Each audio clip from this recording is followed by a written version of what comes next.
자, 오프닝 벨 라이브 시작하겠습니다. 코스피 코스닥 0.1, 0.5 정도 플러스로 시작을 하겠네요. 두 분 모셔보겠습니다. 하창원 본부장님, 김정인 본부장님 어서 오세요. 네, 안녕하세요. 반갑습니다. 예. 일단은 보합권으로 시작을 하고 있습니다. 어제 이제 상대적으로 조금 부진했던 코스닥 쪽이 조금 더 올라가고 있는 그런 상황인데요. 두 분의 개장 전략 들어볼까요? 하창원 본부장님. 네, 미국 증시도 이제 장중에 좀 들썩거림이 좀 꽤 강했습니다. 예. 그래서 오늘 우리나라 같은 경우는 하나오션 같은 종목군들이 좀 이슈가 있어서 주가가 지금 막 7.8 이렇게 빠지잖아요. 그래서 주도주에서 만약에 수급이 빠지고 이게 하나그룹주가 조정이 나오게 된다면 나머지 쪽들도 좀 같이 뭔가 차익이 나올 수 있거든요. 그렇게 됐을 때는 이제 수급의 전환이 나올 수가 있다라는 점. 그리고 이제 전일부터 좀 소비 관련된 쪽이 좀 움직임이 나타나고 있고 또 자동차에 대한 관세를 좀 바꿀 수 있다라는 스토리가 있기 때문에 그런 내용들을 오늘은 좀 주목해봐야 되지 않을까 생각하고 있습니다. 알겠습니다. 사는이 25년 만에 하나오션 지분 블록딜 매각 위한 수요 예측 있습니다. 그래서 다 연결된 하나오션, 한화시스템, 한화에어로스페이스 등 해서 1%에서 8.2%까지 약세를 보이고 있습니다. 자, 김정인 본부장님. 네. 지금 하나오션 말고는 이번 주 오늘까지는 쉬어간다고 볼 수 있는데요. 미국에서 나온 걸 봤을 때는 원래 다른 이슈가 없으면 실적 반응주. 어제 나온 실적에 대해서 어떻게 반응하느냐. 이게 하나의 포인트고. 예. 또 하나는 이제 HBM 관련되는 주식. 화웨이하고 엔비디아하고의 경제. 요 임플리케이션. 맨 마지막으로 결국은 조선주의 지속성인데 내일 미국 해군 장관이 한국에 방문합니다. 예. 지금 일본에 가 있는데 거기서 좀 구체화될 수 있는 조선업계의 어떤 협력 방안. 요 세 가지가 가장 중요한 꼭지라고 말씀을 드릴 수 있겠습니다. 알겠습니다. 자, 일단은 개장을 해서 지금 시작을 하고 있고요. 삼성전자, SK하이닉스는 0.3, 0.5% 정도 약세로 시작을 하고 있습니다. 삼성바이오로직스 강보합권이고요. 현대차 그룹주가 오늘 나쁘지 않은 것 같습니다. 현대차가 1.6%, 기아가 1.8%, 모비스가 3% 정도 상승을 하고 있는데요. 어제 이제 리포트가 좀 많이 나왔네요. LS증권, 신한투자증권, 현대차증권, 다올, 미래에셋 등등에서 나왔는데 전반적으로 목표가가 한 35만 원, 36만 원 정도 모비스를 이렇게 찍었습니다. 오늘 2.4% 올라서 25만 7천 원 정도에 진행이 되고 있습니다. 현대차 그룹주가 전반적으로 나쁘지 않고 글로비스도 1.8% 같이 오르는 그런 상황이네요. 나머지 종목들은 보합권에서 좀 조용한 움직임 같습니다. 그렇죠? 딱히 뭐 눈에 띄는 건 없는 것 같고요. 1% 이상 오르는 거는 KT 추가적으로 1.6% 좀 상승하는 것 같습니다. 저는 SKT 어제 유심보호 새벽에 누르니까 바로 되더라고요. 아, 그래요? 예, 대기업. 사람 없을 때. 예. 잘하셨네. 그래서 바로 확인은 했습니다. 자, 현대 로템도 2.5% 떨어지고요. SK텔레콤은 추가적으로 2.4% 정도 약세 보여지고 있습니다. 코스닥 시장에서는 알테오젠이 1.8% 상승으로 가장 눈에 띄고요. 그 외에는 SM, 실리콘2, JYP, 뭐 이런 종목들, 중국 관련된, 관광객 관련된, 한한령 관련된 이런 종목들 오늘 3%에서 4% 정도 오르면서 시작을 하고 있습니다. 역시 막 크게 눈에 띄는 종목들은 딱히 없습니다. 디어유 오늘 실적 있나요? 숲이 있나요? 수분 있어요. 네. 디어유는 한번 체크해봐야 될 것 같아요. 제가 한번 체크해 보겠습니다. 자, 하창 본부장님 눈에 띄는 종목들 있을까요? 네, 말씀 주신 것처럼 일단 저는 엔터주 좀 눈에 띄고요. 그 다음에 이제 소비주, LG 생활건강이 거의 7% 정도 올라갑니다. 그래서 요거 좀 중요할 것 같고요.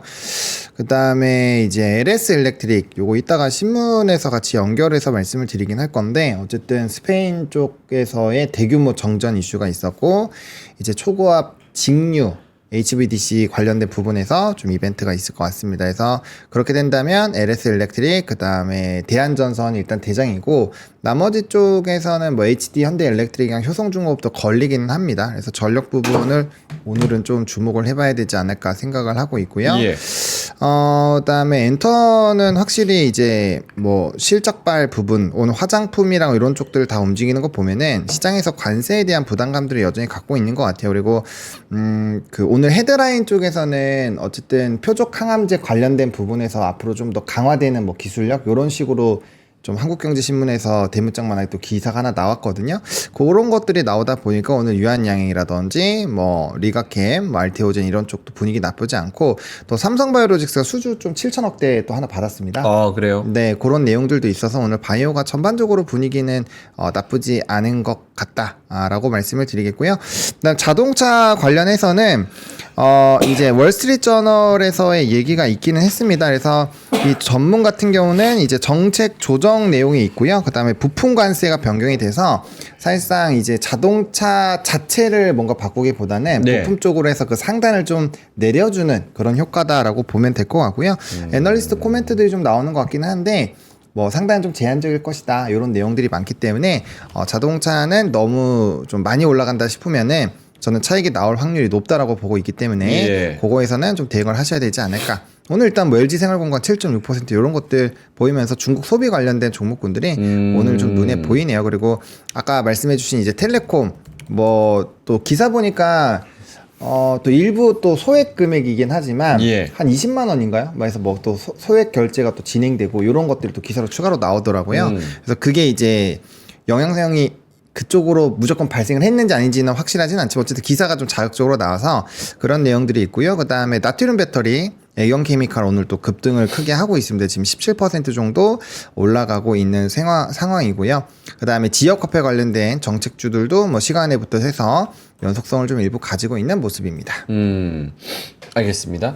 그리고 뭐 그 LG생건은 리포트도 꽤 많이 나온 것 같아요. 키움도, 삼성도, 그리고 NH도 등등 해가지고 오늘 그 리포트를 많이 좀 내놓는 것 같습니다. 목표가 45만 원도 키움에서 좀 내놓는 그런 모습이고요. 하반기부터 수익성 회복할 것이다. 긍정적인 이야기들이 많이 나오고 있네요.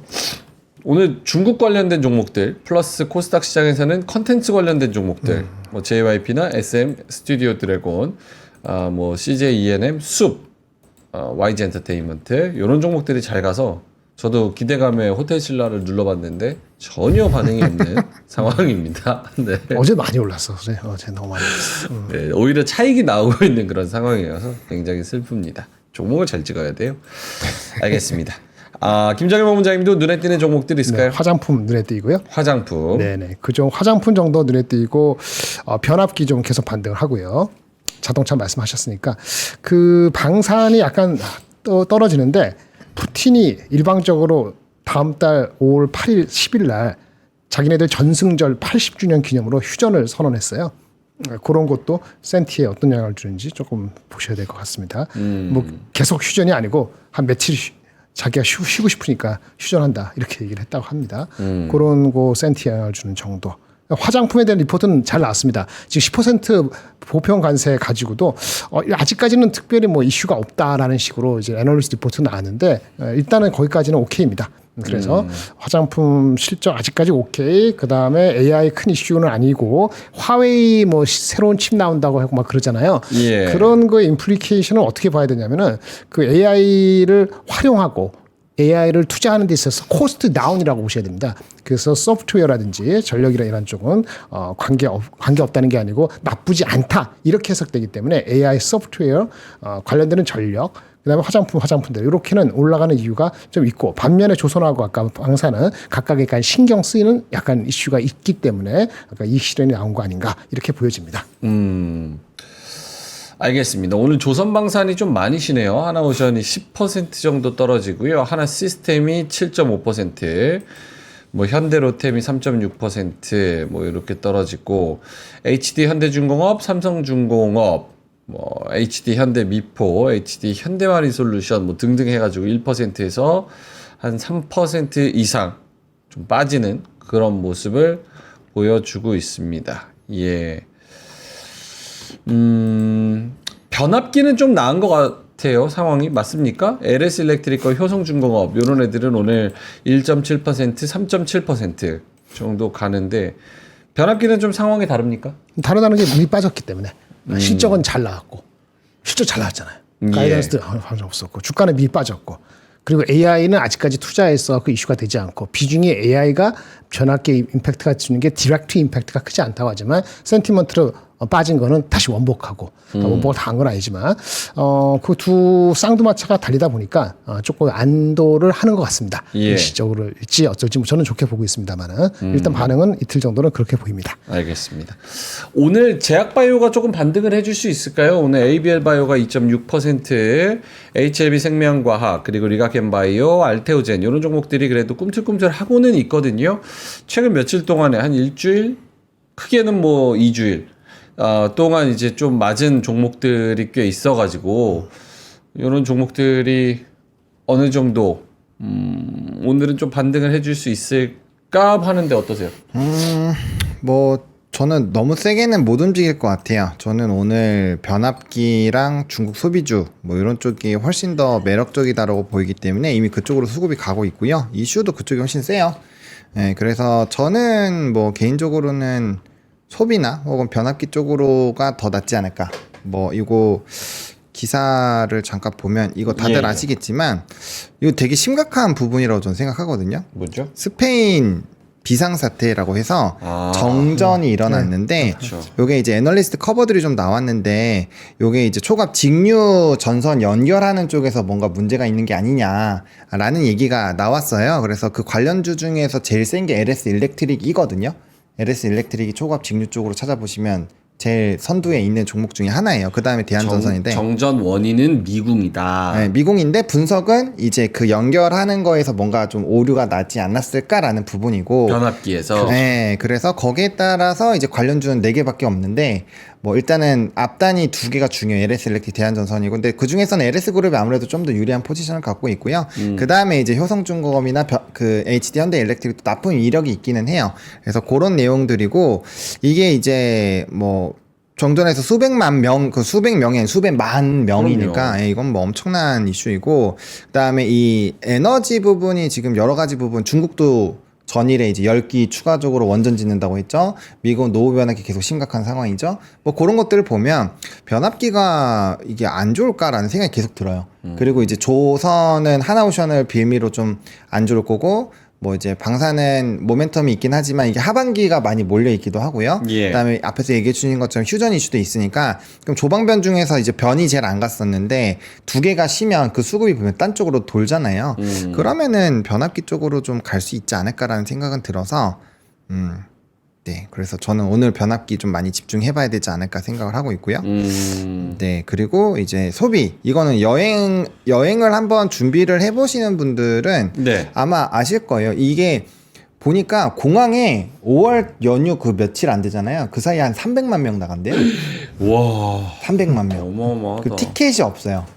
이야. 저도 한번 콧바람 좀 쐬보려고 어. 찾아봤는데 티켓이 없어요. 이게 아예 없어요? 제주도나 이런 데 하나도 없고 진짜요? 해외는 가격이 또 너무 비싸기도 하고 그리고 이제 표 하나씩은 있는데 막 이제 같이 가거나 막 친구들이랑 너 가고 같이 갈 사람 있나 보네. 그러니까 없지. 친구도- 표가. 여행을 혼자만 안 갈 수도 있잖아요. 혼자 갈 수도 있고. 그 신혼여행 패키지는 이거 진지게 해야지. 신혼여행이요? 에이, 에이, 본인이 그거 신혼여행 패키지 하는 거고 그렇게 하면은 저는 나 당연히 없죠. 저는- 아주 비싸다 이거죠? 네, 아무튼 예. 그렇습니다. 예. 슬프네요. 알겠습니다. 곧 좋은 소식이 있겠네요. 예. 네. 알겠습니다. 자, 그래서 오늘 그런 종목들 컨텐츠 관련돼 가지고 또 많이 오르는데 또 아까 그 슈퍼챗을 좀 보내주셨습니다. 팬 후원으로 우리 성김 형님께서 제와피 하면서 2,000원 보내주셨고요. 강동현님께서도 2,000원 보내주셨습니다. 감사합니다. 네, 아까 뭐 할 얘기 있었는데, 까먹었다. 뭐 얘기할 게 있었는데.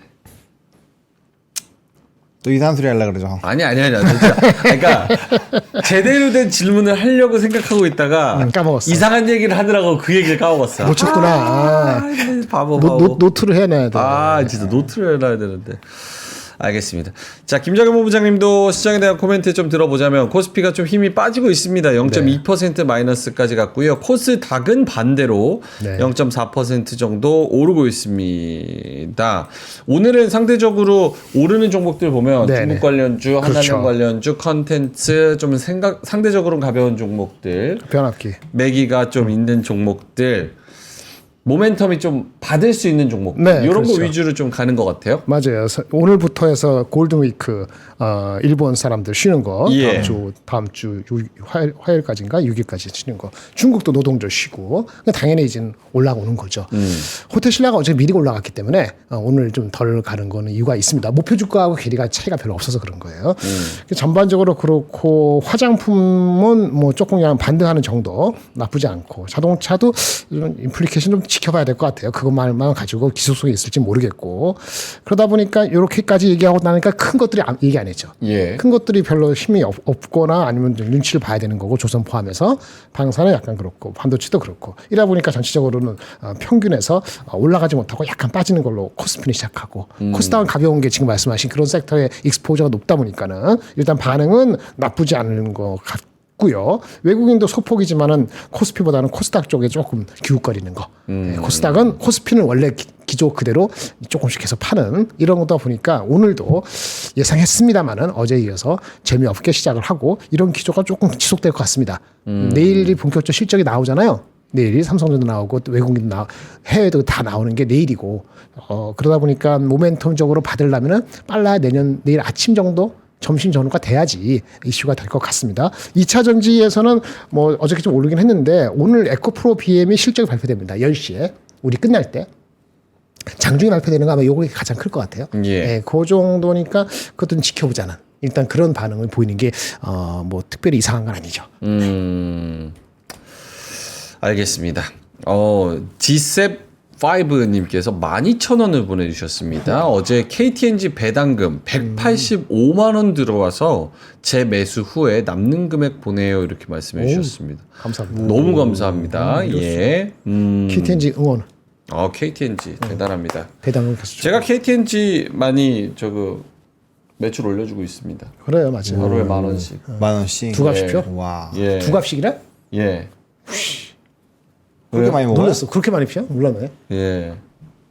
목소리 되게 좋네요, 근데. 그러게. 그럼요. 오. 전혀 상관없죠. 꿀성대. 박광규 형님도 담배 많이 피는 걸로 알고 있는데. 그래요? 네. 근데 그 목소리가 그렇게 멋있어? 아닌가? 네, 알겠습니다. 자, 고맙습니다. 자이스파이브님 배당금 축하드립니다.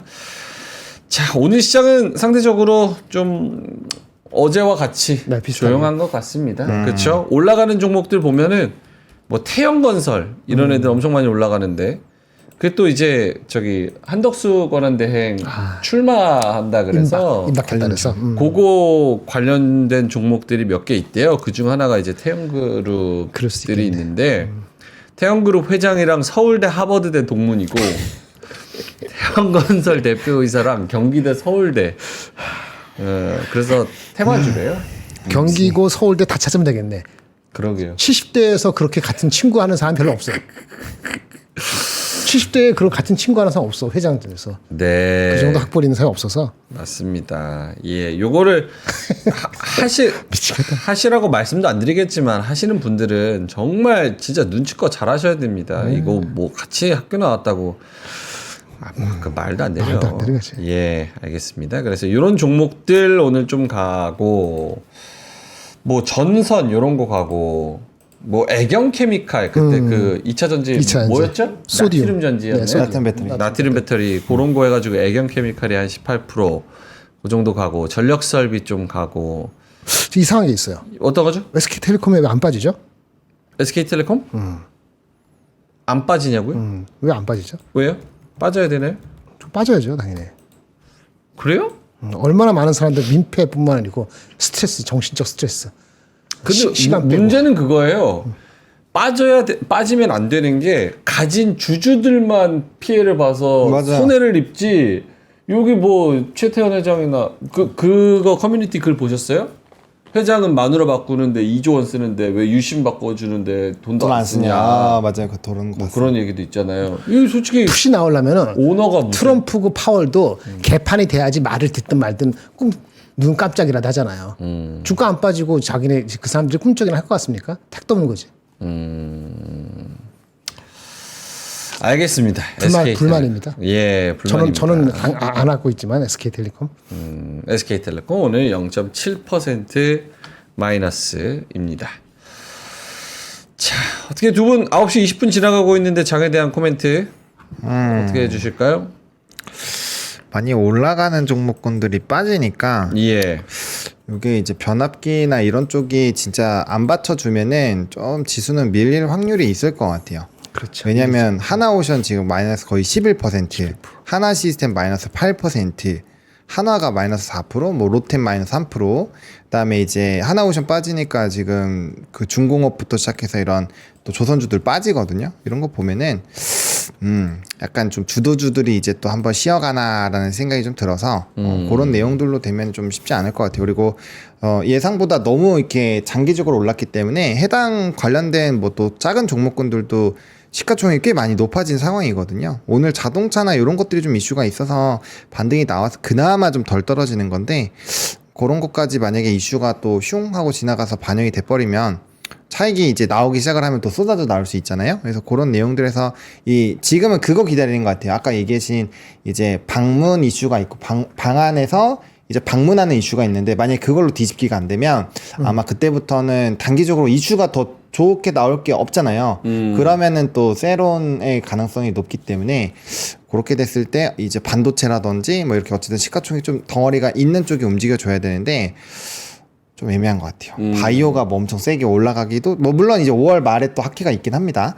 그래서 그런 쪽으로 가면은 이제 바이오가 좀 좋을 것 같고 그런 게 아니라고 하면은 반도체가 뭔가 올라가든지 해야 되는데 관세 때문에 또 사실 쉽지 않잖아요. 예. 그러면 오히려 지금 이제 중국 관련주 이런 쪽으로 좀 물컹물컹한 쪽으로 샹 갈 수도 있으니까 그 수급의 흐름을 여러 군데로 생각을 해놓으시고 작전을 짜놓으신 다음에 그쪽으로 가면 거기서 빠르게 대응하는 그런 시나리오 자체를 세워놔야 되지 않을까 생각합니다.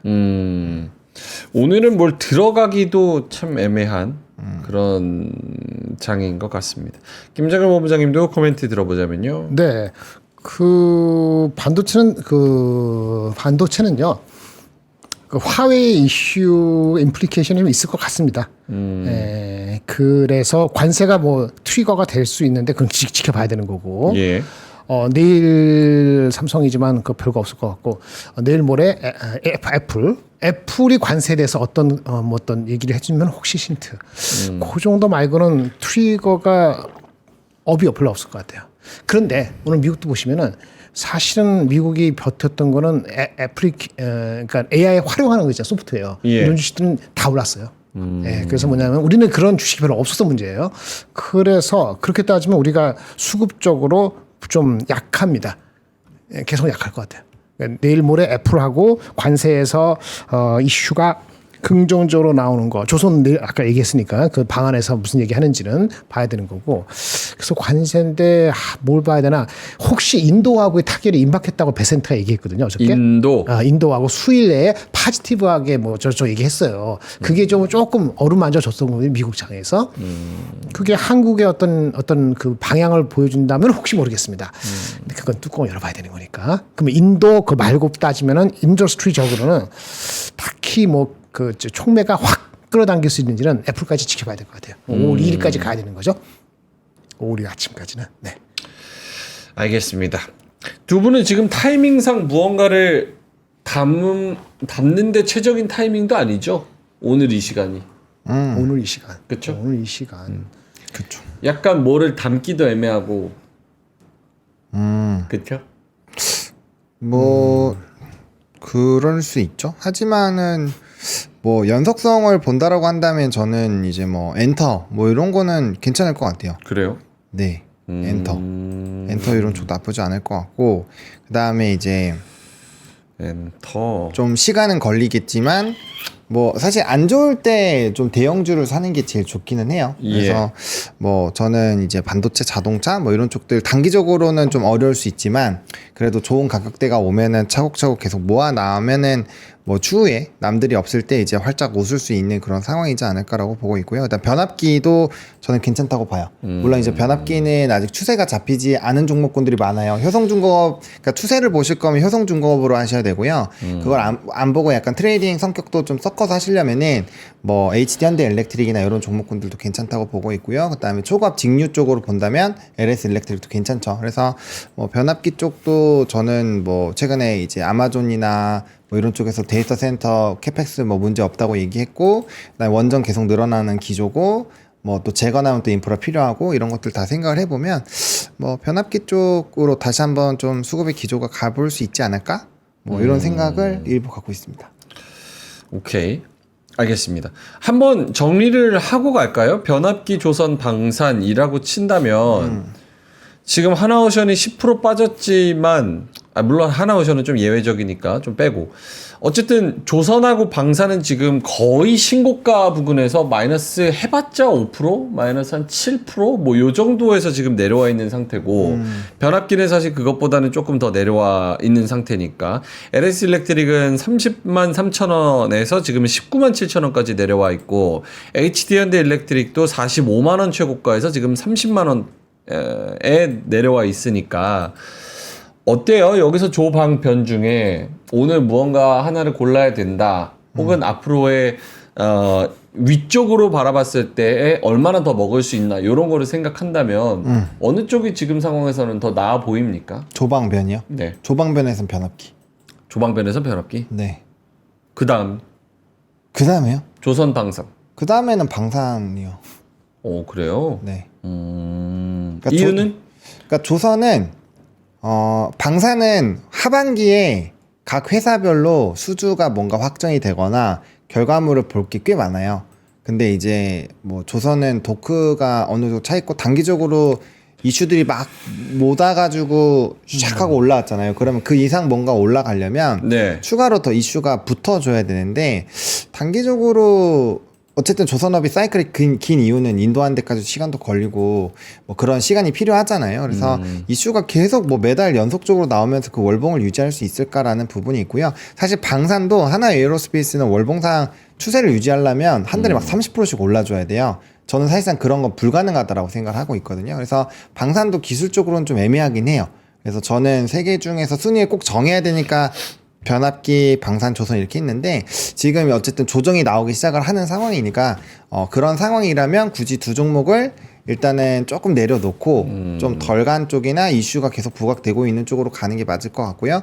그다음에 뭐 그렇다고 조선 방산을 버리자는 얘기는 아니에요. 왜냐면 이쪽은 29년 뭐 30년까지 지금 막 수주도 차 있고 막 중장기적으로는 괜찮으니까 좀 한번 가격 조정이나 기간 조정이 좀 강하게 오면 그럴 때 한번 재진입은 고려를 해봐야 되겠지만 지금 당장 들어가기엔 좀 애매할 것 같고요. 그리고 저는 오히려 그때가 더 위험하다고 봐요.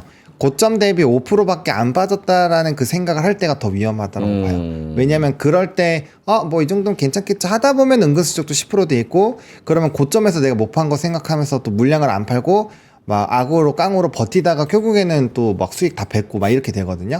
그래서 좀 5% 10% 빠지면 이거는 자각을 해야 돼요. 추세가 네. 꺾일 수도 있겠구나를 자각을 해야 되기 때문에 저는 오히려 그런 시점이 되면은 분할 익절을 해서 뭐 이제 대응을 해야 될 것 같고 후발로 들어가신 분들은 당연히 단기 추세가 꺾이면 바로 팔아야죠. 그건 내가 잘못 선택을 한 거니까. 그래서 그렇게 좀 대응을 해야 되지 않을까 생각합니다. 알겠습니다.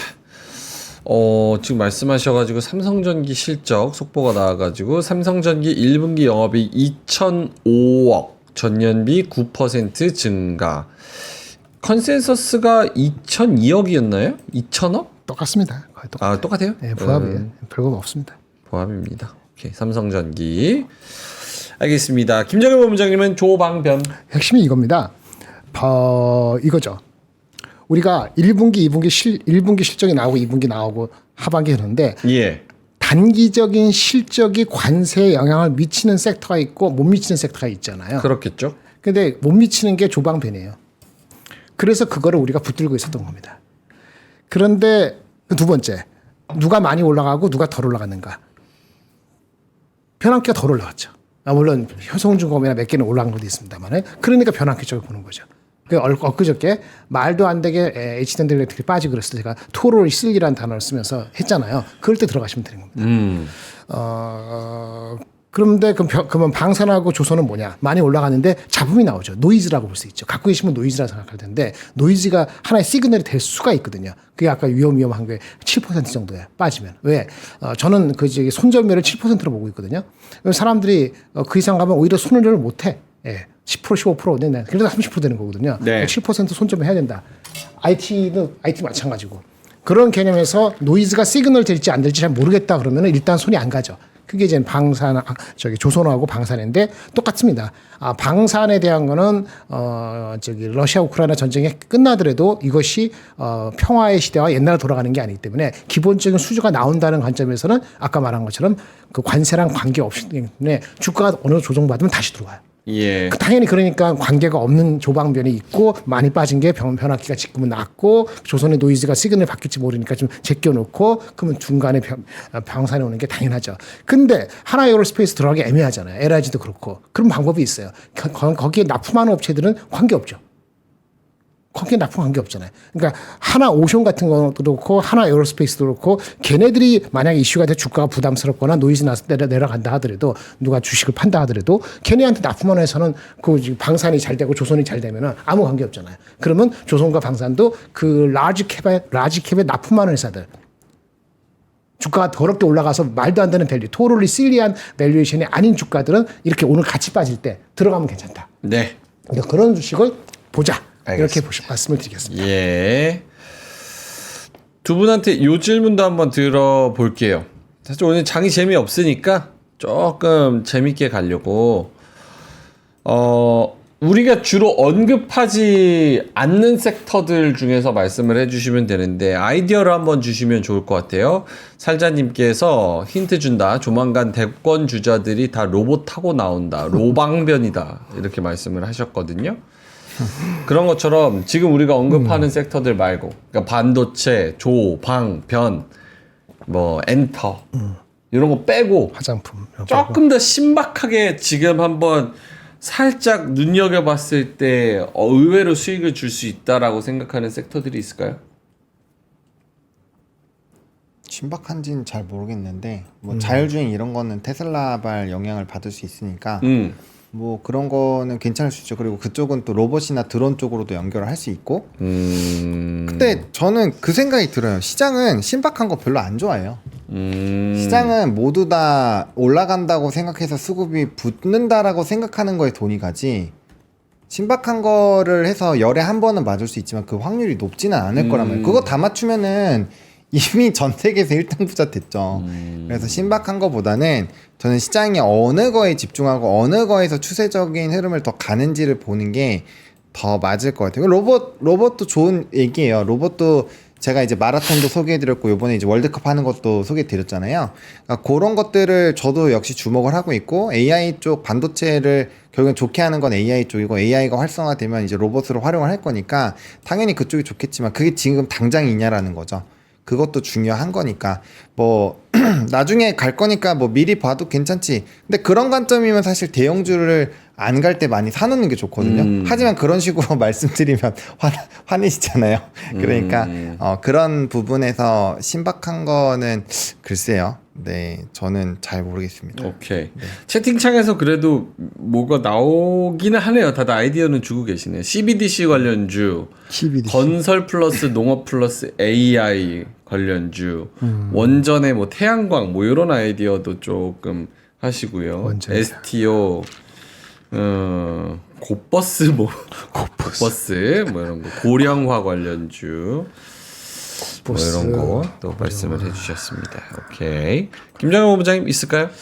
딱히 저는 그냥 좀 지루한 말인데 AI 활용하는 섹터의 소프트웨어하고 그 다음에 그렇죠.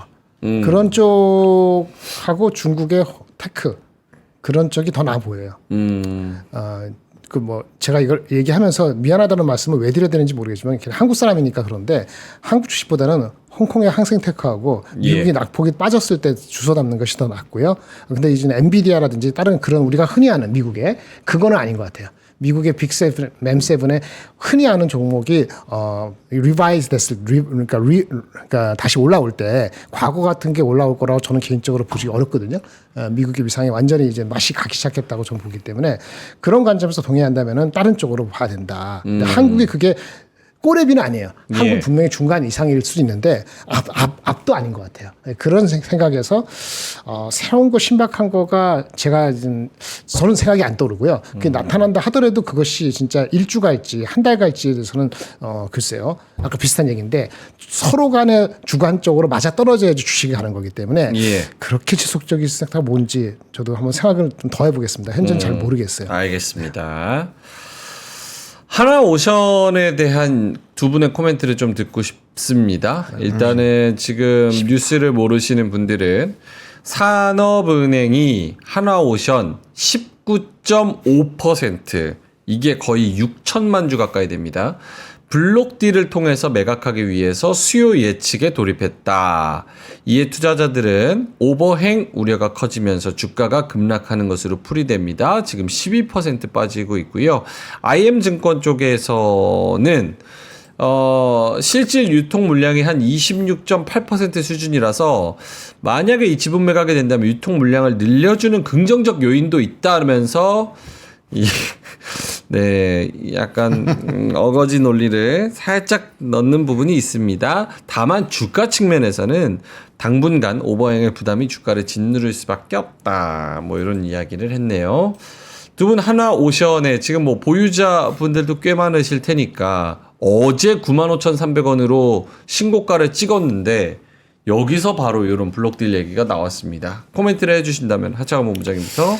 네, 저는 그 이슈를 보고 정리를 한 내용에는 강력한 이제 가격 조정이 올 수 있다라고 이게 멘트를 해놓긴 했었는데 그 이유가 뭐냐면 조선은 그 조선을 투자하시는 분들 중에서는 분명 장기로 주식을 해오셨던 분들이 많아요. 그러니까 예를 들면 2008년, 9년 그때 엄청 올랐을 때 발목을 잡혔었던 분들이 있고 그러다 보니까 조선이 올라갈 때 쉽게 못 따라오는 게 그때 너무 아팠거든요. 그때 진짜 완전 황제주였어요. 예를 들면은 그때는 거의 이제 우리가 최근에 매매하신 분들 다들 아시는 에코프로 BM처럼 안 사면 이상한 그런 정도로 완전 치솟아 올랐었단 말이에요. 그러다 보니까 이런 오버행 이슈가 나오고 또 고점에서 이게 물량이 터져 나오는 거잖아요. 그러면 그거를 제가 앞서서 이제 월봉이나 이런 추세를 말씀을 드렸는데 조선도 그렇고 방산도 그렇고 막 월 평균 15% 이상은 꼭 올라야 돼요. 근데 그 정도 물량이 터져 나오는데 그거를 누가 다 받아주겠어요? 쉽지 않다라는 거죠. 거기다가 이전에 조선업이 떨어질 때 뭐 안 좋아서 떨어진 게 아니에요. 좋은 얘기들 막 나와서 주가가 붙다가 한동안 트럼프 대통령이 조선 쪽에 대해서 얘기를 슝 안 했어요. 그러다 보니까 이슈가 없어지면서 조선이 흐물흐물 막 떨어졌었거든요. 네. 되게 많이 떨어졌어요. 그러다가 다시 이제 MRO 얘기 나오고 막 방문하고 하니까 다시 올라간 건데 실적도 물론 영향이 있고요. 근데 지금 어쨌든 이슈는 어느 정도 다 나온 상황이잖아요. 그럼 거기서 우리가 주가가 더 올라가려면 이 높은 위치에서도 희망이라고 막 돌아갈 수 있는 이슈가 나와야 되는데 지금 오픈된 거에서 과연 얼마나 더 그게 나올 수 있는지가 첫 번째고 근데 두 번째가 그냥 그것만 있으면 기세라는 게 있고 광기는 우리가 예상을 할 수 없으니까 더 올라갈 수 있다라는 그게 있는데 이 오버행 이슈, 이 블록딜 이슈는 사실상 그 광기를 좀 잠재울 수 있는 요인인 거죠. 그렇죠. 누가 던질 수 있는 물량이 적지 않게 다 집어 던지는 게 있어요. 근데 그거를 내가 받아준다라는 거는 내가 받고 나서도 더 올라간다라는 확신이 있어야 되잖아요. 그렇죠. 근데 지금 그렇게 조선에서 풀베팅을 할 수 있는 생각을 갖고 있는 사람이 얼마나 있겠어요. 다들 도망갈 생각이 더 크니까. 네, 저는 그럴 확률이 더 높다라고 보고 있거든요. 그래서 저는 이게 오히려 조선 전반적으로 새로운 뉴스로 작용할 수 있지 않을까라고 보고 있고 정말 이걸 뒤집으려면 뭔가 이제 우리가 기존에 알던 거 이상으로의 진짜 이제 조선업이 이건 완전 슈퍼 랠리를 탔구나 이런 느낌을 더 강하게 줄 수 있는 어떤 요인이 없으면 어느 정도 그 오버행 이슈가 잠잠해질 때까지는 조금은 좀 가격 조정과 기간 조정이 나올 수 있지 않을까 그렇게 생각하고요. 어차피 산업은 계속 성장하니까 결과적으로 물량 소화가 좀 되고 단기적으로 패닉셀이 좀 나오고 나면 당연히 주가는 또 뭐 움직이겠지만 지금 당장은 아니라는 거죠. 근데 그게 한 달 안에 끝날지 뭐 세 달 갈지 그거는 뭐 봐야 되는 거고요. 알겠습니다. 김정은 본부장님요? 요거 한번 보여주시겠어요? 예. 하나오션의 그 애널리스트 목표 주가 한 거 요 표 한번 좀 우리 같이 네네 보여주실 떠주시면 거예요. 되겠습니다. 예. 이게 1월부터 목표 주가가 쭉 나온 거예요. 지금 어저께 97,000원 갔잖아요. 네. 제가 삼성중공업도 같이 얘기하면서 목표 주가 괴리가 확 줄어들면 조심해야 된다고 말씀드렸는데 여기 중에서요 목표 주가를 다 뚫었고요. 10만 원짜리 하나 있고 나머지는 다 뚫었어요. 그런데 최근에 목표 주가까지 다 올랐죠. 여기 보세요. 4월 16일 SK, 신한, 교보, 유진, 상상 얼마 올렸어요 목표 주가가. 이전보다 60% 70% 올렸거든요. 늦게 후행적으로. 근데 그걸 뚫었어요. 그러면 레드 시그널이에요. 근데 이거는 이 섹터만이 아니고 어느 섹터나 그래. 그리고 오버행이 있거나 오버행이 아니고 자기 자사주를 갖고 있더라도 팔고 싶어 하는 욕망이 생긴다고요. 이게 오늘 나왔을 뿐인데 오늘이 안 나오더라도 나올 수 있는 거죠. 90만 원에 나올 수도 있고 하기 때문에 이게 다 이거 목표 주가 애널리스트 하는 것이 완전히 허당이라 하더라도 허당이 아닐 수 있거든요. 그런 걸 보셔야 돼요. 만약에 삼성전자 하이닉스도 만약 흥분해갖고 막 나올 때 보세요. 갑자기 늦게 나와 하는데 그 며칠 지나서 꼬꾸라질 가능성이 있거든요. 근데 애널리스트는 거기다 대고 그렇게 얘기 못해. 그 하루하루 트레이딩 하는 게 아니거든요. 트레이더처럼 얘기해 주길 바라는데 그런 거 얘기하지 마세요. 이게 있었단 말이에요. 그럼 아까 그 애널리스트 얘기한 것도 솔직하지 못한 거지. 무슨 개소리야. 20%인데 유통물량 20%인데 30% 나오면은 당연히 오늘로 끝나면 천만다행이지. 그렇죠. 근데 오늘로 끝날 장을 모르니까 들어가라고 얘기하는 거 말 못하는 거란 말이야. 그런데 하나옵션이 망하지는 않잖아요. 주식이 나올 뿐이죠. 근데 하나옵션에 납품하고 하는 사람은 관계 있어요 없어요? 없죠. 관계 없지. 근데 동반해서 계속 빠진다. 오늘은 빠질 때 말하도록 하지 말고 그런 거는 살 타이밍을 줄 수 있지. 이렇게 생각을 바꿔야 된단 말이에요. 그 생각을 갖고 있어야 돼. 삼성중공업도 마찬가지고 하이닉스 모든 걸 그렇게 보셔야 돼. 그러니까 애널리스트 리포트 나오면 보면서 어디까지 왔는가 보면서 접근해야 돼요. 특히 주가가 많이 갔을 때. 그렇죠? 네. 예. 현대미포도 마찬가지고 현대중공업도 마찬가지입니다. 근데 분위기는 이렇게 안 좋게 만드는 거지 단기적으로. 동감합니다. 보너님. 알겠습니다. 레드 시그널이 뭐예요? 아이님이 하셔서 레드 시그널 빨간불. 네. 죄송합니다. 레드 라인 같은 거죠. 레드 라인. 레드 시그널, 레드 라인. 뜻은 좀 다르지만 하여튼 레드가 좋진 않네요. 예, 레드. 국장에서는 레드가 좋은 건데, 그렇죠? 그러죠. 예. 알겠습니다. 자, 광고 하나 하겠습니다.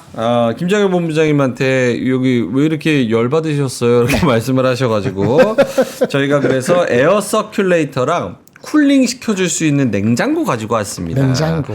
일단은 에스틸로 다목적 슬림 냉장고인데요. 5-in-1입니다. 1인 가구도 부담 없는 대용량 슬림형 디자인 120리터짜리고요. 혼자 사시는 분들은 메인으로 3인, 4인 가족이 서브로 쓰기에도 딱이라고 합니다. 다양한 음식에 맞는 온도 조절 시스템, 모드에 따라서 과일, 채소, 와인, 생선, 고기, 김치, 맥주, 소주, 슬러시 등을 보관할 수가 있다고 합니다. 김치를 맛있게 만드는 김치냉장고 모드도 있고요. 3가지 김치 보관 모드를 지원한다고 합니다. 저렇게 쏙 들어가서 옆에 서브로 세워두면 굉장히 좋고요. 혼자 사는 분들 좋죠. 저 정도를 다 넣을 수 있으면은 성해가 발생되지 않는 간접 냉각 시스템이라서 냉각기에서 발생한 냉기를 팬을 통해서 순환을 시킨다고 합니다. 네, 저렇게 띡 누를 수 있고 안에 저런 것들도 들어가 있을 수 있고 다양한 멀티 활용, 그래서 주류, 냉장, 냉동, 김치 뭐 등등등등 굉장히 많습니다. 메탈 도어 디자인으로 디자인 고급스럽게 되어 있고요. 색상은 메탈 그레이를 저희가 가지고 왔습니다. 63만 1,000원짜리를 저희가 49만 8,000원에 가져왔어요. 63만 1,000원짜리를 49만 8,000원에. 예. 그래서 그렇게 컨버터블 냉장고 저희가 여기 고정 댓글에 링크 달아드렸고요. 그리고 항상 절찬리에 판매가 되는 360도 에어 서큘레이터 예 화이트고요. 화이트. 어우 시원하다. 풍량 더 세게 해줘. 우와 풍량도 있고 바람 모드도 있고 타이머도 있고 상하 회전 좌우 회전 다 있네. 조그만 게 다 있네. 네. 왜 작다. 리모컨도. 리모컨을 간편하게. 맞아요. 딱 다닐 수 있잖아요. 자, 360도 에어 서큘레이터 리모컨 플러스 360도 3D 입체 회전. 삼엽 날개가 상하 좌우 자유자재로 회전하면서 공기를 순환시킵니다. 삼성전자의 17년간 ODM 제조사 야, MN전자의 기술력이라고 합니다. 세 가지 바람 모드, 일반풍, 자연풍, 수면풍을 지원합니다. 미세바람부터 초강풍까지 8단계 미세 풍량 조절, 79,000원짜리 위아래로 상하 좌우로 다 돌아가는 거 79,000원짜리 저희가 59,000원에 가지고 왔습니다. 그래서 바람 모드도 조절이 되네. 이야. 그래서 59,000원에 가지고 왔으니까 미리미리 요거 하나 안 주나? 저는 에어컨 바람을 싫어해서 이런 게 좋은데. 아 그래요? 예. 본인은 딱 맞겠네 이 정도 네, 사이즈도. 들고 가요. 그냥 슬쩍 가져가. 집에 한 4평짜리 집이라 요거만 거의 네. 와, 어마어마 에어컨보다 이게 좋습니다. 실용적이다. 예. 아, 원룸인데 4평이에요? 뭐라고요? 뭘 물어봐. 원룸인데 4평이에요? 예. 쉽지 않습니다. 예. 서울살이가 그런 게 쉽지 않은 거예요. 예. 집도 비싸고. 고맙습니다. 자, 그러면은 두 분의 자료 하나씩만 보고 마무리하죠. 그러십시오. 네. 본호님부터 볼까요? 네, 편하세요. 예. 본호님부터 어딘지 씨? 네, 저는 아까 그거를 했고, 요거부터 하겠습니다. 이거 경기 불안할 땐 여기 대선 다가오자 주가 급등한 종목인데, 요거 뭐 테마주 보자라는 게 아니라 필수 소비재 관련된 종목군들입니다. 근데 요것도 우리가 해석을 좀 잘 해봐야 되는 게, 물론 이마트 같은 종목은 실적 턴어라운드에다가 뭐 비용 절감, 그리고 증권가에서의 긍정적인 리포트, 요런 내용들이 붙어주면서 주가가 많이 올라왔잖아요. 근데 필수 소비재라고 해서 모든 종목이 다 올라오는 거는 아니거든요. 그러다 보니까 이게 같이 엮여가지고 올라갈 수 있는 확률이 높은데, 저는 좀 옥석 가리기를 하셨으면 좋겠어요. 뭐 예를 들면은 뭐 이마트도 그렇고 한국전력도 그렇고 뭐 계속적으로 리포트가 굉장히 좋게 나온다거나 아니면은 외국인이든 기관의 연기금이든 수급이 명확하게 잡혀 있는 종목이라든지 아니면 넘버가 확실하게 찍힐 수 있는 기업들은 보셔도 괜찮을 것 같은데, 단순히 필수 소비재라고 해서 이거를 딱 접근을 한다라고 한다면 저는 되게 어려울 것 같거든요. 그래서 그 부분에서 좀 옥석 가리기를 해야 될 것 같고요. 지금 보시면 이제 요 ETF 같은 경우는 요런 애들이 들어가 있는데, 보시면은 뭐 만약에 필수 소비재에서 아모레 들어가 있다고 해서 ETF 중에서 홀딩스 보고 아모레 퍼시픽을 딱 픽했어요. 근데 얘만 안 가면 또 화나잖아요. 그렇죠. 그러니까 이제 필수 소비재에서도 왜 이게 비중이 높은지 이런 것들도 한번 고민을 해보시면 좋을 것 같고, 비중 높은 애들이 좀 주가가 잘 가긴 했습니다. 그래서 그런 내용들도 한번 고민을 해보시면 좋을 것 같고, 어쨌든 간에 이쪽은 계속적으로 좀 탄탄하게 움직일 수 있는 부분에서 상대적인 매력도가 높아질 수 있다라는 거, 그리고 배당도 같이 주기 때문에 배당 매력도까지 본다라고 한다면 충분히 관심 있게 보셔도 괜찮지 않을까. 대신에 굉장히 제한적으로 보셔야 된다. 네. 네, 이렇게 하나 하겠습니다. 하나? 네. 오케이. 시간 많은데? 하나 더요? 네, 하나만 더. 이거 약간 논란. 이거 뭐야? 월급쟁이가 강남 30평 아파트를 사려면 한 푼도 안 쓰고 74년을 모아야 된다. 이게 전제가 아파트 가격이 안 올라야 돼요. 근데 말이 안 되잖아요. 저거는 강남 30평 아파트는 얼마 기준이에요? 요게 기사에서는 좀 약간 애매한데, 이게 뭐 이거 평균적으로는 어쨌든 가격이 한 20억에서 30억 정도 하잖아요. 네, 지금 평균이 그 정도는 하거든요. 비싼 데는 막 50억 넘고, 특정 지역은 50억에 그냥 넘어가죠. 70억까지도 올라갔으니까. 그래서 그런 기준으로 반 것 같아요. 평균 값으로. 근데 그럼에도 불구하고 이게 이제 74년이라는 자극적인 키워드. 뭐 예전에는 저희 부모님 세대는 뭐 한 10년? 15년 일하면 그래도 뭔가 하나 할 수 있는 그런 상황이었는데, 지금 훨씬 더. 너무 또 반골인가? 저 기사가 주장하고자 하는 메시지는 뭡니까? 그만큼 이제 집값이 높다라는 거 하나. 그 다음에 우리의 화폐 가치가 그만큼 떨어진 거죠. 그 맞아요? 왜냐면 생각해보세요. 우리 서울에 꼭 강남이 아니더라도 코로나19 이전에, 그리고 그 한 2017년도 요때까지만 하더라도 서울 이제 근교는 사실 월급으로 어떻게 해볼만 하긴 했어요. 뭐 70년 이렇게까지는 안 갔어요. 근데 사실 그쪽도 가격대가 다 10억대 위로 올라왔기 때문에 뭐 사실상 집에 대한 허들 자체는 매우 높아진 상황인 거죠. 그러니까 우리 젊은 신세대 친구들로 본다면 그 얘기가 아닌 것 같은데 지금 보니까 경기도랑 광역시는 11% 13% 하락 얘기하는 거 보니까 양극화의 심화에 대해서 얘기하는. 아니 뭐 그거는 다들 알고 있는 내용이니까. 기사의 메시지가. 아, 기사의 메시지가. 네. 아, 저는 근데 이거 읽었을 때는 저는 그런 식으로 봤거든요. 아파트 허들이 많이 높아졌다. 그리고 서울의 집값이 높은 건 당연히 일자리 뿐이잖아요. 일자리에 대한 영향도 있고 하니까 그거에다가 화폐 가치 하락, 환물에 대한 기대감 이런 것들 같이 복합적으로 말씀을 드리고 싶었습니다. 오케이. 그러니까 강남을 굳이 살아야 될 필요가 없잖아요. 예. 강남 사세요? 서울에 살 필요가 없잖아요. 예? 서울에 살 필요가 없잖아요. 똑같은 거죠. 그런 거지. 다 이유가 있는 거니까. 서울에 있는 사람 보고 다 지방으로 내려가라면 얼마나 많이 동감을 할까?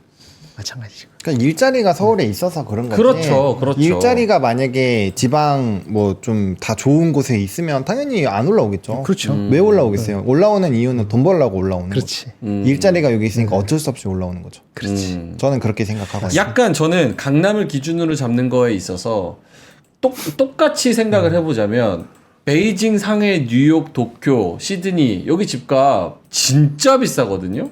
진짜 비싸요. 비싼 거 막 800억도 해요. 오. 엄청 비싸요. 그 상해랑 뭐 베이징 우리나라 평균 아파트가보다 훨씬 비싸죠. 근데 왜 자꾸 서울과 강남 특히 강남을 붙잡고 이거를 기준을 삼는지 약간 그게 조금 거기로 기준을 잡아야 자극적으로 얘기가 나올 수 있으니까. 그러니까 뭐 미국 사람들이 베벌리 힐즈 가가지고 베벌리 힐즈 집값 왜 이렇게 비싸 막 이렇게 하진 않잖아요. 아, 뭐 그렇게 하면 또 그랬네요. 부촌인데 아. 약간 뭐 양극화의 심화에 대해서는 이해할 수 있는데 또 내 욕하겠지? 채팅창 봐야지 무슨 욕하는지 고맙습니다.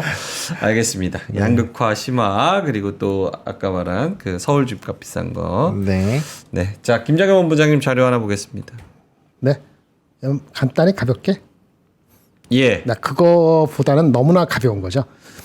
트럼프 관세 부메랑 기사가 나온 게 있는데 우리가 그 테무 뭐 그다음에 또 있잖아요. 이런 데 싸게 파는 거 쉬인 뭐 이런 데서 하는 것이 지난 주말 기준으로 엄청 올랐대요. 그래서 쉬인에서 파는 것 중에서 키친타월 같은 경우는 가격이 하루 만에 4배 이상 뛰었답니다. 근데 그래봤자 미국 사람 싫어하겠네. 1.28달러가 6달러니까 절대 가격 자체가 크지 않으니까 아직 미국이 버틸만 한 것 같아요. 뭐 장난감 30% 올라봤자 가격이 얼마겠어요?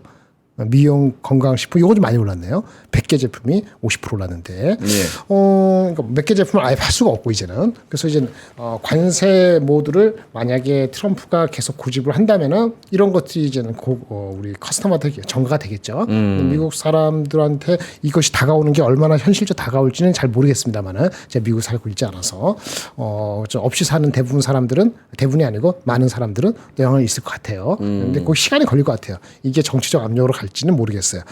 정치적 압력은 서민들이 피부로 느끼는 그것이 정치적 압력으로 가는 건 별로 없고요.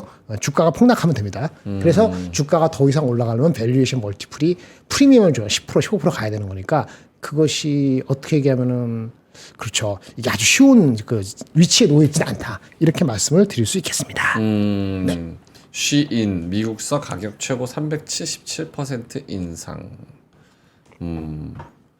쉬인에서 물건 안 사보셨죠? 네, 저 뭐저 사봤는데 사본 적이 진짜 없어요. 네.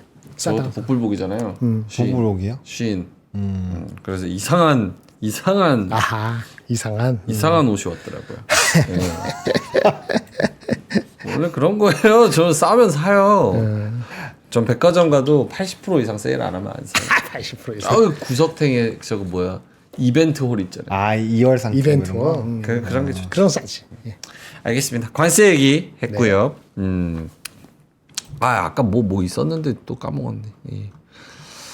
집값 관련해 가지고 또 여러 가지 이야기들이 있었네요. 자, 53분 지나가고 있습니다. 한 5분 정도 남았는데 두 분 오늘 마치 느낌이 연휴를 앞둔 금요일 같은 그런 분위기의 장이어가지고 네, 좀 얘기할 것도 사실 조금 부족하고 좀 그렇습니다. 화장품 시장을 하나 더 할까? 네? 화장품 하나 더 할까? 시간이 화장품? 있으면? 네. 리포트 나온 게 좋은 게 있어서 하나 소개시켜 줄래요? 가시죠. 왜냐하면 코스피 코스닥도 변동이 그렇게 없어요? 크지 않습니다. 네, 그럼 간단히 하겠습니다. 예. 메리츠에서 화장품 리포트 적었는데요. 두 가지입니다. 관세 10% 현장 점검.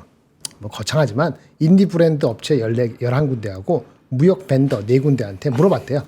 언제부터 관세 영향을 받았어요? 선적을 줄였어요? 어쩌고저쩌고 했거든요. 결론은 아직 10%니까 아직 10%까지잖아. 20% 안 갔으니까 아직까지는 결정된 게 별로 없어서 큰 영향이 없다. 결론은 이겁니다. 아직까지는 20% 가면 다를 수 있다라는 얘기를 하지만 무역 벤더들은 미리 쌓아놓은 게 있어서 아직 어떻게 브랜드하고 분담할지 결론이 안 났다. 웨이팅 모드라는 얘기고요. 다만 인디 브랜드들이 어떻게 할까 하는데 이것도 전략적인 측면에서는 아직 10% 갖고는 변경할 정도는 아니다. 그래서 지금 실적이 전망에 특별히 흐트러질 것 같지는 당장은 없다. 이런 얘기고요. 두 번째 꼭지는 같은 메리츠증권에서 나온 그 코멘트인데 1분기 실적이 어저께 LG 엔솔이 LG 생활건강이 나왔잖아요. 오늘도 하모레퍼시픽이 오늘 나오죠? 오늘 나오나? 내일 나오나 보다. 여기 포인트가 유럽을 보라.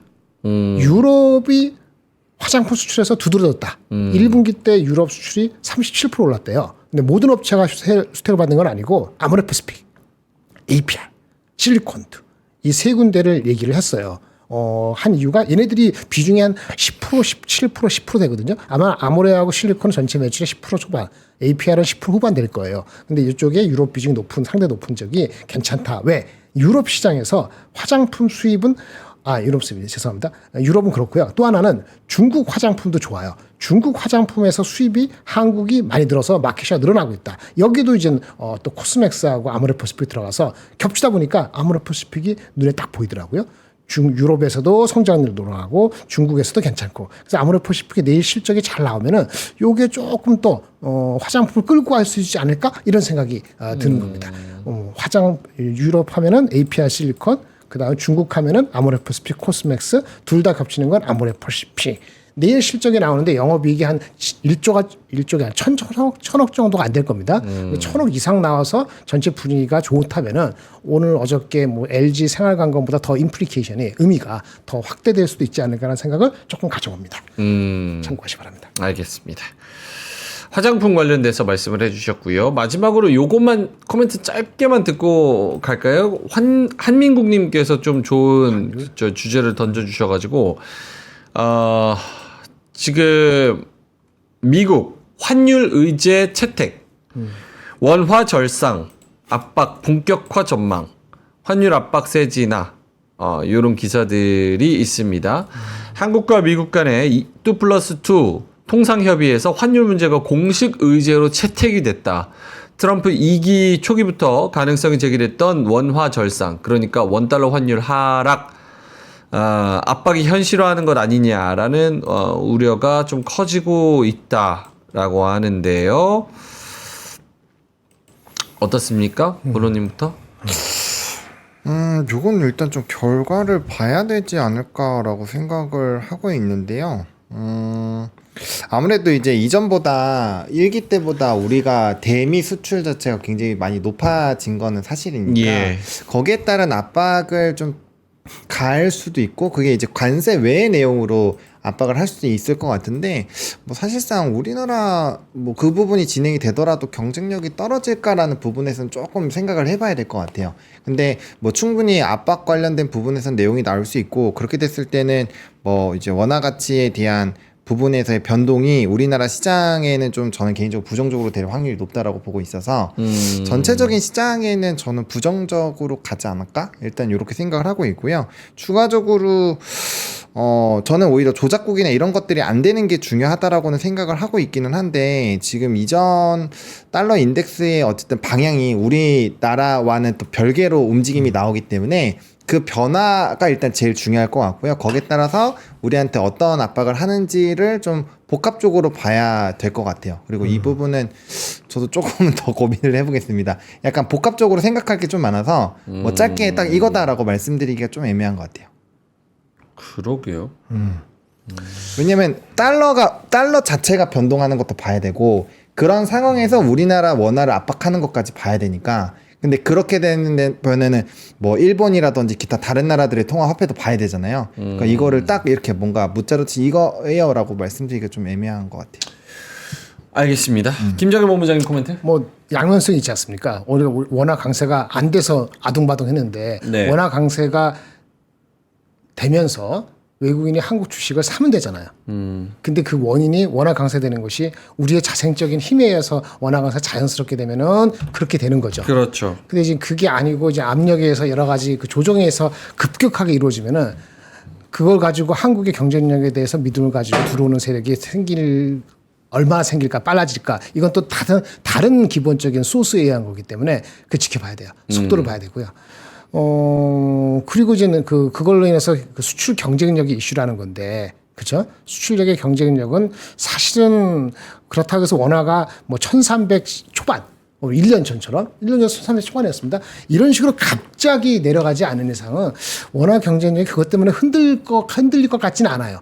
하지만 그 수출 때문에 우리가 주식이 올라간 섹터들이 있기 때문에 이거 역시 속도가 너무 빠르면은 일단 그 주식들을 사게끔 못 만드는 요인이 되는 건 또 맞아요. 그래서 전체적으로는 우리의 핵심적인 경쟁력으로 원화 강세된 게 아니다라는 거하고 단기적이도 됐든 뭐가 됐든 간에 이젠 그 수출 주도의 섹터가 많았기 때문에 주식의 손을 특히 주가가 올라간 상태에서 손에 안 나오게 만드니까 전체적으로는 네거티브한 사이드로 받아들일 가능성이 좀 더 높아 보입니다. 그런 것 같아요.